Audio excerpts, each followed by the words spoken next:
now there was 4 carjackings last night in a matter of 2 hours in Scarborough. So this is where it started. It actually started around 11:44 p.m.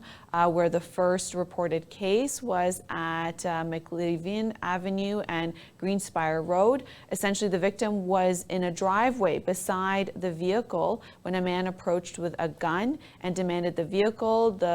He was unsuccessful to flee away with the vehicle. So that first attempt was unsuccessful. And a few minutes later, so this was the first incident was at 11:44, 11:49.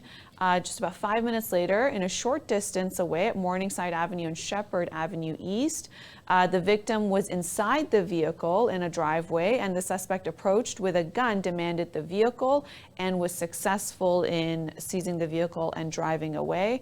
And then 40 minutes later at 12:32 a.m., again in the Scarborough area, Kennedy Road and Glamorgan Avenue, the suspect demanded the vehicle at a gunpoint where the victim was sitting parked in the vehicle. And then again in the third incident, it was a second success of seizing that vehicle by the carjacker. A fourth incident happened at 1:15 a.m. at Pharmacy and McNichol Avenue.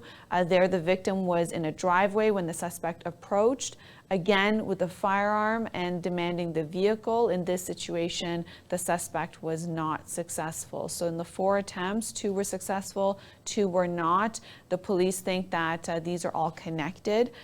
In last night's carjacking, this is an incident that's happening quite frequently, as it's deemed to be part of an organized crime, given that you carjack expensive vehicles, and if you're able to ship it, and you need a network to be able to ship it overseas to the United States and to be able to sell it. So this is a network that's happening. It is gang related. That's what the police are suspecting. There's going to be a task force specifically focused on these carjackings because people are now scared, wondering are they safe? And essentially the target are with people who are in their vehicles. So they're, the carjacker does not need to essentially break into the vehicle and try to figure out how to start up the vehicle to drive it away. In this case, they just show a gun and the car is on, or they have access to the key and the vehicle without breaking in. No damages to the vehicle. That's probably going to be sold.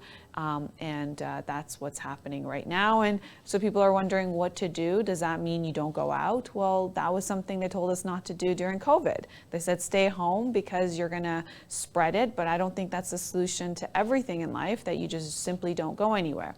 So now the police have realized that this is becoming an issue, and it's now up for public discussion, and it's of concern. So the task force is going into place, and they're going to in their way decide how they're going to make sure that there's more police presence to be able to handle this situation.